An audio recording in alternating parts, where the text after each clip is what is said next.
جب جاتے ہیں مسجد نبوی کے پاس تو جب قبر کے پاس سے گزرتے تو السلام علیکم یا رسول اللہ بولتے تو سنتے نہیں تو السلام کیوں کہتے ہو؟ اس کی دلیل، اس کا جواب حدیث پھر سے پڑھ لیں. وعن انس بن مالک رضی اللہ تعالی عنہ قال قال رسول وعن ابي هريره رضی اللہ تعالی عنہ قال قال رسول الله صلی اللہ علیہ وسلم لا تجعلوا بيوتكم قبورا ولا تجعلوا قبري عيدا وصلوا علي فإن صلاتكم تبلغني حيث كنتم رواه ابو داؤد في کتاب المناسک. حضرت ابو ہریرہ فرماتے ہیں کہ نبی اکرم صلی اللہ علیہ وسلم نے ارشاد فرمایا کہ تم لوگ اپنے گھروں کو قبر مت بناؤ. اچھا، ولا تجعلوا قبری عیدا، اور میری قبر کو عید مت بناؤ. عرس کا رد ہے، عرس کا رد ہے، میری قبر کو عید مت بناؤ. یہاں رک جاؤ ذرا، ایک حدیث اور پڑھ لیتے ہیں پھر اس کے بعد اس حدیث سے آگے بڑھتے ہیں. حدیث وعن ابن عباس رضی اللہ تعالی عنہما قال قال رسول اللہ صلی اللہ علیہ وسلم ليس منا من لم يرحم صغيرنا ويوقر كبيرنا ويأمر بالمعروف وينهى عن المنكر. رواه الترمذی في کتاب البر والصلة عن رسول اللہ صلی اللہ علیہ وسلم. یہ روایت حضرت عبداللہ ابن عباس سے امام ترمذی رحمۃ اللہ علیہ کتاب البر والصلة کے اندر لائے. کتنا اچھا ہوتا کہ آپ لوگ یہ گوگل کا مقلد ہونے سے اور یہ جو گمراہ لوگوں کے پیچھے چلنے سے پہلے عربی سیکھ لو اور قرآن اور احادیث کو اس کی اصلی زبان میں سمجھو. یہ تمہارے لیے سعادت کی بات ہے. یہ پیغام دے کر کے جا رہا ہوں. جی، حضرت عبداللہ ابن عباس فرماتے ہیں کہ نبی اکرم صلی اللہ علیہ وسلم نے ارشاد فرمایا وہ آدمی ہم میں سے نہیں، یعنی وہ مسلمان نہیں. کون؟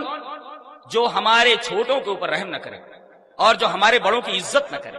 بتایا گیا کہ چھوٹوں کے اوپر بڑے شفقت کریں اور چھوٹے بڑوں کی عزت کریں، اور وہ آدمی بھی ہم میں سے نہیں.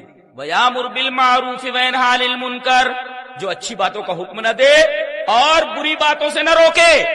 بیوی کا ہر مطالبہ ہم مانتے ہیں، برابر. یہ کپڑے چاہیے، ٹھیک ہے، یہ کھانا چاہیے، آج یہ پکے گا، جی ہاں، ساری چیزیں مانتے ہیں. بچوں کی ہر خواہش آپ پوری کرتے ہیں. کیا آپ نے اس حدیث کے مطابق کبھی انہیں معروف کا حکم دیا؟ بیٹے تم نے نماز کیوں نہیں پڑھی؟ بیٹے تمہاری ہر خواہش ہم پوری کرتے ہیں. اور محترمہ، آپ کی ہر بات سر آنکھوں پر ہم رکھتے ہیں. آپ نے نماز پڑھی؟ قیامت کے دن آپ سے پوچھا جائے گا. اس حدیث میں ہے کہ آپ تو مسلمان ہی نہیں ہیں. جو بھلائی کا حکم نہ دے اور برائی پر ٹوکے نہ. اچھا یہاں رک جاؤ، ٹوکے نہ. پہلے کہاں سے شروع کرنا؟ کچھ لوگ ہیں جو گھر چھوڑ کر باہر جا کر کے سب ٹوک رہے ہیں. آپ کو ٹوکنا کہاں سے ہے؟ گھر سے. یہ کون بتا رہا ہے؟ قرآن حکیم بتا رہا ہے. گھر میں ٹوکے نہیں، باہر ٹوک رہے ہو. قرآن حکیم بولتا ہے گھر میں ٹوکو. یا ایھا الذین آمنوا قوا انفسکم واہلیکم نارا، اے ایمان والو تم اپنے آپ کو جہنم کی آگ سے بچاؤ اور اپنے اہل و عیال کو. اللہ اکبر. اس کا مطلب ہے پہلے اپنے آپ کو اچھا بناؤ، پھر اس کے بعد اپنے اہل و عیال کے اوپر محنت کرو. بچہ بے نمازی ہے، ٹوکو، امر بالمعروف ہے. اگر ایسا نہیں کر رہا ہے، نہیں انل منکر، کوئی غلط کام ہے، موبائل لیے بیٹھا ہے. میں نوجوانوں سے بڑے ادب کے ساتھ 24 گھنٹے میں آپ موبائل پر کتنے گھنٹے لگے رہتے ہو؟ میرا خیال یہ ہے کہ آپ 18-20 گھنٹے تو لگے رہتے ہو. جی، میں یہ پوچھتا ہوں اللہ اور اس کے رسول کے لیے آپ نے کتنا ٹائم نکالا؟ میں پیپر دے رہا ہوں، لکھ کر کے دو. کہیں اصحاب کہف کو آپ کے سامنے کھڑا کر دیا گیا، آپ کی حالت خراب ہو جائے گی. جی، اللہ نے فرمایا نحن نقص عليك نبأهم بالحق انهم فتية آمنوا بربهم وزدناهم هدى.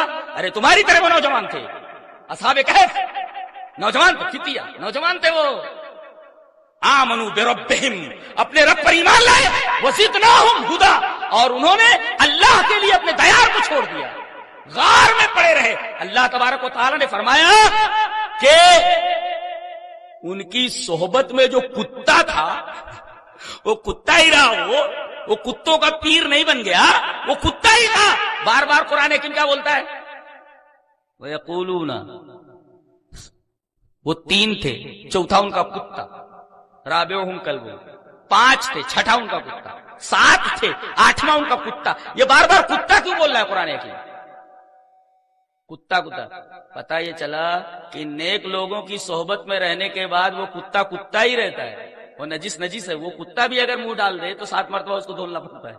وہ کتے کا پیر نہیں، کتوں کا پیر نہیں ہو گیا. وہ کہتے ہیں ایک کتا پیر ہو گیا تھا، کتوں کا پیر ہو گیا تھا. ہمارے یہ تصور نہیں ہے کہ کتا کوئی کتوں کا پیر ہو جائے. جی، تو بار بار کتا کہا گیا. لیکن ایک بات یہ بھی ہے کہ اللہ تعالیٰ جب ان نوجوانوں کا تذکرہ کرتا ہے تو اس کے ساتھ اس نجس جانور کا بھی ذکر کرتا ہے کہ یہ 3 کے چوتھا ان کا کتا. یہ دیکھو نیک لوگ، اللہ تبارک و تعالیٰ نے ان نیک نوجوانوں کی اتنی قدر فرمائی، 309 سال تک انہیں صلح دی. اگر اصحاب کہف کو آپ کے سامنے کھڑا کر دیا گیا، 7 یا 8 تھے، آپ کی کیا حالت ہوئی؟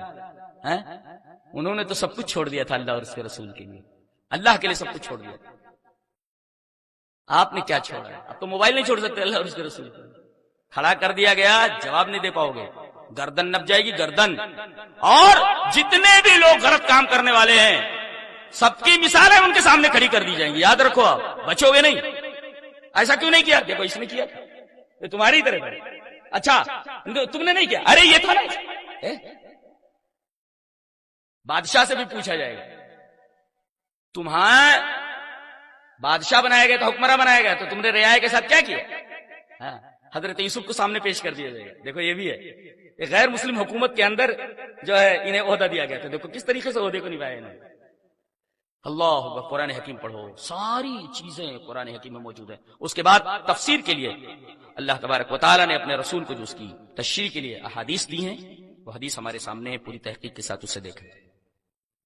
اب آئیے، ہم قبر کے پاس سے گزرتے ہیں، السلام علیکم یا رسول اللہ بولتے ہیں، کیوں سنتے ہیں؟ تو لا تجعلوا بیوتکم قبورا، تم اپنے گھروں کو قبر مت بناؤ. ولا تجعلوا قبری عیدا، میری قبر کو عید مت بناؤ. عید کا مطلب کیا ہوتا ہے؟ اچھے اچھے کپڑے پہن کر اچھے اچھے کھانے کھانا. تو اسی طریقے سے قبر کے پاس جا کر کے اچھے اچھے کپڑے پہن کر کے وہاں مرغا کاٹنا، اسی طریقے سے جو ہے بکرے ذبح کرنا، وہاں پر ادھم مچانا، وہاں پر کھانا کھانا، یہ ساری چیزیں عید کی قبیل سے ہیں، منع کر دیا گیا. اب جب نبی کے قبر کے اوپر ایسا کرنا جائز نہیں تو دوسروں کی قبروں کے اوپر اس طرح کرنا کیسے جائز ہو سکتا ہے؟ تیسرے، وصلوا علیہ، میرے اوپر درود بھیجو، سلام بھیجو. فإن صلاتکم تبلغنی حیث کنتم، میرا صلو علیہ، میرے اوپر درود بھیجو، سلام بھیجو، میں سنتا ہوں. نہیں، وصلوا علیہ فإن صلاتکم تبلغنی، تمہارا درود اور تمہارا سلام یہ مجھ تک پہنچا دیا جاتا ہے تم جہاں بھی رہو. اب بتاؤ، پہنچا دیے جانے کے لیے فرشتے ہیں، نسائی شریف کی روایت ہے فرشتے مقرر ہیں. رسول اللہ صلی اللہ علیہ وسلم کے پاس وہ درود لے کر کے وہاں پہنچا دیتے. اگر نبی سنتے ہوتے تو درود و سلام خود سن لیتے تھے، فرشتوں کو آپ تک پہنچانے کی کیا ضرورت تھی؟ اس کا مطلب یہ کہ ہم لوگ نبی کریم صلی اللہ علیہ وسلم کو سلام کرتے ہیں، نبی سنتے نہیں بلکہ اس سلام کو نبی کریم صلی اللہ علیہ وسلم تک پہنچانے کے لیے فرشتے مقرر ہیں، فرشتے پہنچا دیتے. اس وجہ سے ہم سلام کرتے ہیں، السلام علیکم یا رسول اللہ کا یہ مطلب ہوا.